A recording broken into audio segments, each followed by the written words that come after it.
I'm sorry. Good morning. Well, I'm talking about blended intensive programs. Anyone familiar with a blended intensive program, with the format, with the structure of the plan? Okay, well, that's good. Yeah, so there is a bit of a surprise element in my presentation. Well, I'm skipping this one, so because I'm looking into these aspects I have put here on the slide here.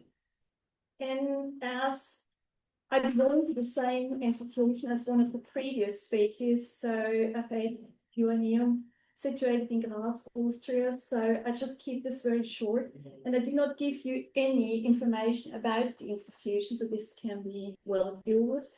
And the only reason why I have added the slide is because of the very last aspect I've put here, which is what we unfortunately call the department structure. And you can see I belong, or I have been working for 25 years. Okay. Well, I have been working for 25 years for the Department of Building, Environment and Society. And you can already see when you look at these components that this is a very interdisciplinary, basically, well, we group different career fields, different domains, put them together. So this aspect of working in an interdisciplinary context is already provided. And this is also something you can very strongly find in the particular career field in the institute I work for, because here we teach architecture and construction engineering students. And these two professions, of course, they are closely connected as well. So this is the reason why I have added this, because it was somehow a starting point, yeah? So I'm just getting a bit sidetracked for the very moment, and I'm talking about the VUCA world. It's a very German actually term, which was then later, well, translated into English. VUCA, as you can read anyway, stands for volatility, uncertainty. Of course, we all live in a very complex world, which is also strongly characterized by ambiguity. And this is actually what we took in the year of 2022 as a starting point, yeah, because we thought our students, our current student generation, they live, they work in such, let's call it volatile or even complex or, well, world in which things happen unexpectedly. It's difficult to predict. So they are, of course, they are exposed to changes. We as teachers, we as instructors, are exposed to these quite often sudden and unexpected changes as well. And that's the reason why we thought a blended intensive program is a good format. We would like to make use of in order to train them, to equip them to these particular skills, which are quite often also called the 21st century skills. So it's once again one aspect I have already mentioned, which is this interdisciplinary approach. But it's also, and this is what I'll tell you in a couple of minutes, when we look into, well, probably 1 minute, when we look into the structure of a blended intensive program. On the other hand, so we also thought that the career field is a good starting point. Now I'm talking about my particular career field, so architecture, urban planning is a very good starting point, because we have noticed over the years that especially in cities, these changes quite often are a bit more prominent, or even start in an urban context. So this was basically the idea, to equip students with these skills so they are so-called VUCA resilient professionals, as we call them. Well, I'm quickly going to the next slide, which is about blended intensive programs. And just one side aspect, so between 2010, 2011 until 2014, so especially with my colleagues in the field of architecture, we already carried out at that time, the old time, which was called an intensive program. So we thought, good, fine, we have got experience with this format, so let's use the format once again. And as you can see with the new Erasmus Plus generation, there is one word added. It's nowadays a blended intensive program, and there is one very simple reason, because there was one component added, and this is the virtual component. So the format actually is quite simple. You can see I have just one of the key aspects I have put here in the slide. So this is what you can read anyway. So it's a very short and intensive study program. Intensive is quite important, which is based on a specific topic. So this is the topic we have agreed on. So we agreed on, I have to say, in 2020 within the consortium. And of course, which is, let's say, a topic with a defined curriculum, because this is what you need. You really need a very precise description. And what is even more important, you need a clear time frame, yeah? Within this partnership. So there are two more aspects which are probably quite interesting or worth being mentioned with regards to blended intensive programs. What do we need basically to apply for the blended intensive program, or FIX, they are called. So what you need is a valid Erasmus Plus charter.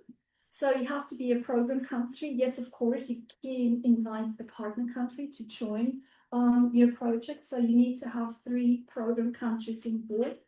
You have to have a minimum of 10 students which are taught in this particular program.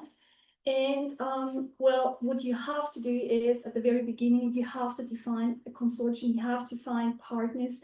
And when I'm talking about partners here, I'm not only talking about institutional partners, educational partners, I'm also talking about business partners, so external stakeholders, which is very, very important actually for the execution of a blended intensive program. Well, I'm continuing, and what we can see here is Rotterdam, the waterfront. So this was actually our starting point in 2022, and we felt very motivated because we met soon after, unfortunately, the war in Ukraine started, and what Rotterdam experienced was a large number of people moving from Ukraine to the Netherlands. And of course, Rotterdam, I mean, well, the Erasmus city anyway, it's a very mixed, a very multicultural place, and of course they were welcome. And what we can see here, so with the waterfront, there was all of this idea, well, actually, we have got a huge harbor area in Rotterdam, and so many harbors, the smaller areas, well, it's a huge harbor, of course, but of course there are smaller harbors as well, which are not used anymore, yeah? So we can give them a new purpose, we can give them a new function, and this was also one of the, let's say, not only one of the starting points, but it was also like a kind of motivation. So once again, what I've said before, cities are quite often basically the places where change starts. And within this VUCA world context, change is seen as something good. I mean, you can't avoid it, so you have to cope with change, and this is the idea. Well, we called it Rotterdam Armada, so this was basically then executed in the year of 2023. So we started off with the development, with the project development, with the outline in 2022, and then we started with the students a year later. Well, I'm continuing. Well, I do hope it's big enough so that we can see the partners involved, and this is, we call it Changing Cities Challenge, because there is somehow a kind of challenge, of course, included. And you can also see the academic years, and you can see this rotation principle. We started off in Rotterdam, so then we moved on to my hometown, to Graz, and this year in early April, we stayed with the students in Madrid. And next year, we're going to Finland, to a very, very small place. So it's called Jakobstad. So it's in one of these areas where you have got a high Swedish population. So it's a bilingual place as well, very small place. And we thought it's quite nice because somehow it makes ends meet, because we started off next to the water, then we moved on to a landlocked country. Madrid was right in the center of Spain, no sea. Now we are going back to the sea once again, and to have already chosen in the meantime, which you cannot see on the presentation slide, a topic which is connected to, well, being close to the sea and what you can do in order to improve such a very small town. Well, you can also see that we have one topic, which is, of course, like smart city, because most of, well, my content colleagues are very convinced that smart cities, that they offer an answer to this problem. And you can also see that we have the subtopics here. I have already introduced one, so the Rotterdam Armada. We in Graz, in Austria, we focus on a completely different aspect because Austria is a small country. My hometown is a rather small town as well, with roughly 350,000 inhabitants. And what we experience is that we run out of space. There is no greenfield area left, yeah? Especially it's a medieval town, of course, it has grown over the years, so you have to think of alternative concepts. What you can also see here is, yes, of course, it is a student's project, yeah? So they do get ECDS credits, so they have to have some kind of, let's say, assessment. I will look into this later. And what you can see here, of course, to the very right, so in the last column, so that we just have different, let's say, areas of specialization or different focus of interest. Yeah. Good. So the countries involved, I have already mentioned, of course, Spain, I have mentioned Finland, I have mentioned Netherlands and Austria. So these are the four, let's say, countries, the four institutions. Zimbabwe in Madrid, so FH JOANNEUM in Graz, Centria. Well, we've headquarters in Kokkola, Finland, and then, of course, in Holland, University of Applied Sciences. But we work together with the Rotterdam division because there is, well, it's a very big institution. So, of course, I think headquartered in Amsterdam, to be precise. Well, okay, for ECTS credits, which was a challenge as well, because in 2022, we found out that one ECTS credit, according to the Austrian interpretation of working hours, is worth 25 hours. It's different in Spain, it's different in Finland, and of course it's different in the Netherlands as well. It's +1, -1 hour, and so on. So we had to agree on a kind of mean value that you can really just, well, basically serve all the students involved. By the way, the groups are not too big. I have said before, you need a minimum of 10 students. We had student groups of, let's say, a maximum of 40 students, which is already rather big. And what we do is what we did from the very beginning, and this is what I have been transferring to a different planning intensive program I started earlier this year, is that we interfere, yes, of course, we interfere with student with group formation because we would like to have, of course, because this is part of the project, that we take students from the different domains and put them together in these subgroups, yeah? And of course, what comes along, okay, yes, we have heard before, English as a medium for instruction is one issue. Big issue for the Austrians, bigger issue for the Spanish students, no issue for the Dutch students, and the Finns are used to it as well.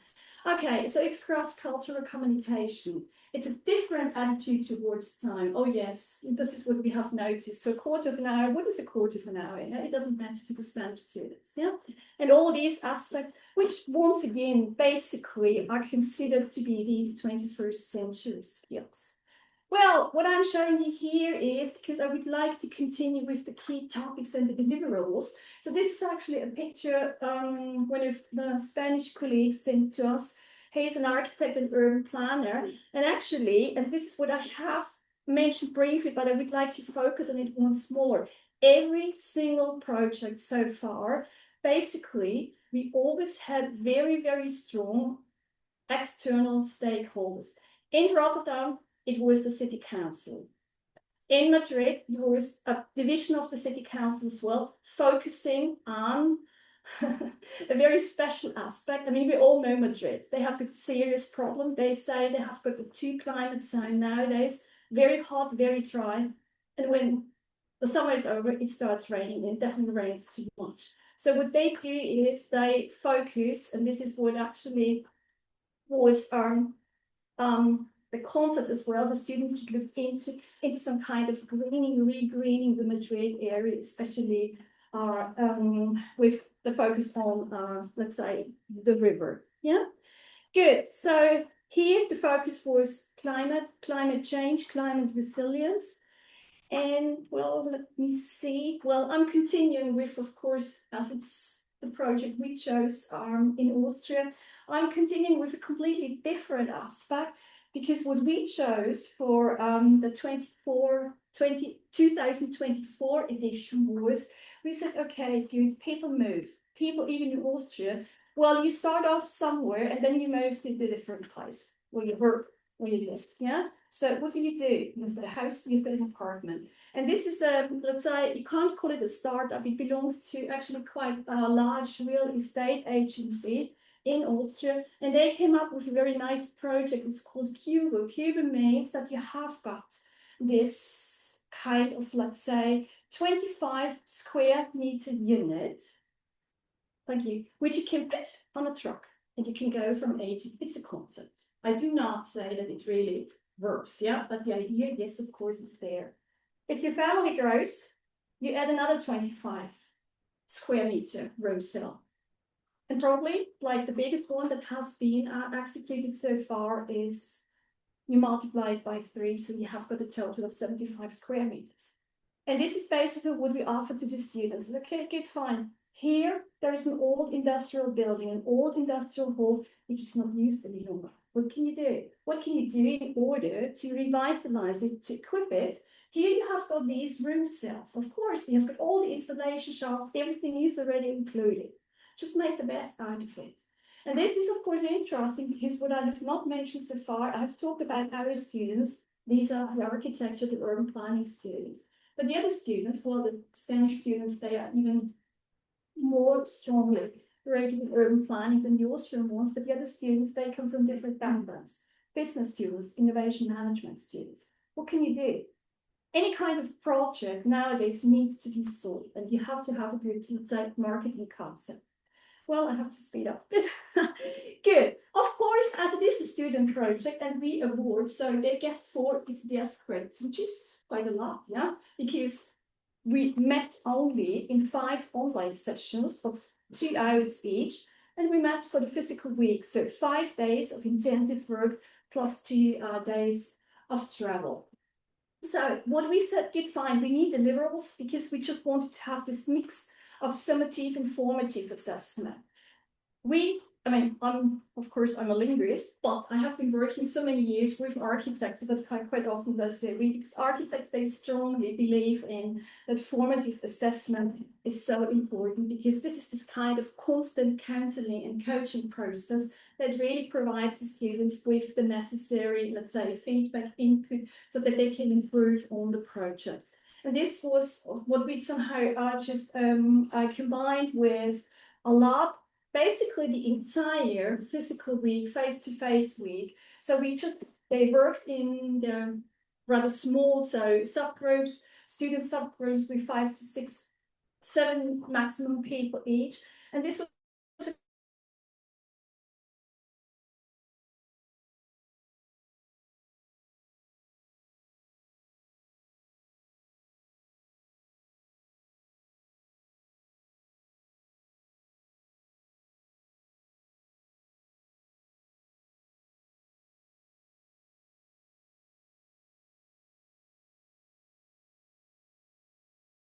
just basically instructed them in the topic of giving a persuasive presentation. How do I convince my, let's say, my audience? Yeah. Good. So learning outcomes, I think this is, well, it's a clear description of course, they were exposed to information, to reference projects, and then they started just trying out in this interdisciplinary context. Well, it was a bit like crossing borders, yeah, so looking into other domains and finding out, okay, this really makes sense, and this is what we think is so important, especially in this particular career field, yeah. Well, I have already briefly referred to that. We just, of course, they have to have a mark at the end, the grade. So we have to assess them. But we thought, good, as they work in groups anyway, this is what we have heard earlier this morning. So in the keynotes, yes, group work is ideal, but somehow, yes, they need a certificate. So we thought, well, when we just give them really a lot of feedback, that's not only feedback that comes from the instructors, so we also somehow, we convinced them that peer feedback is also very valuable as well. And it was a constant counseling process, which we thought was very fruitful. Yes, I know, I'm speaking already much faster.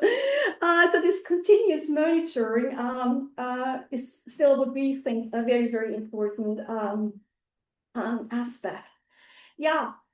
I have started off with this aspect of the VUCA world, so change is something that can't be avoided, and just make the best out of change. Yeah. So we thought, well, we just define students as agents of change. Yeah, because this is part of what they have to expect in their future professional career.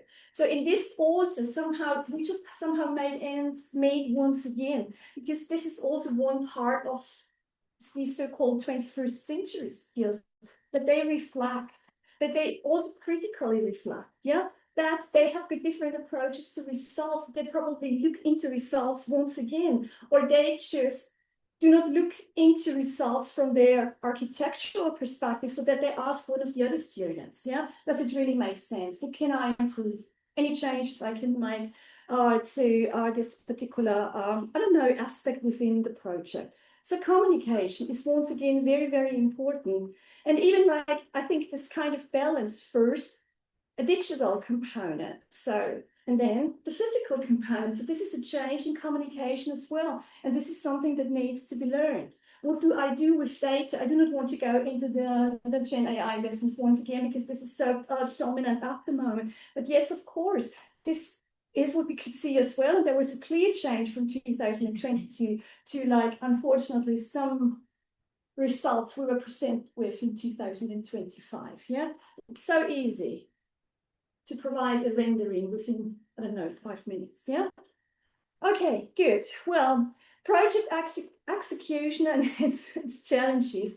And honestly, I have to say, and that's the reason why I have started with a different consortium, another blended intensive program cycle, because we were quite happy with the outcome. The students were happy. Yes, of course, you always have got a couple of hurdles you have to overcome, mostly on the administrative organizational side. Yeah.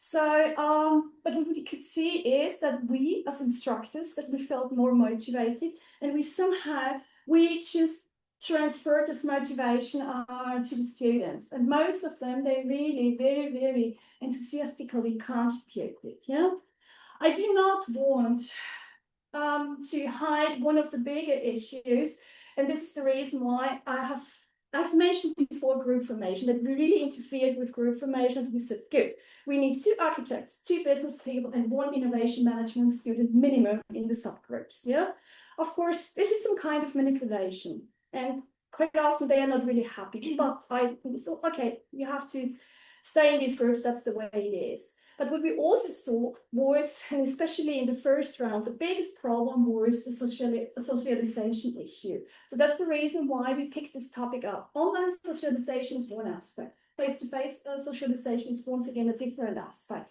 So you need a couple of activities just to make them feel as a group, as a subgroup, when they physically meet. Yeah. And well, I just wanted to add one more aspect, but I can't think of this aspect right now. Yeah. Yeah.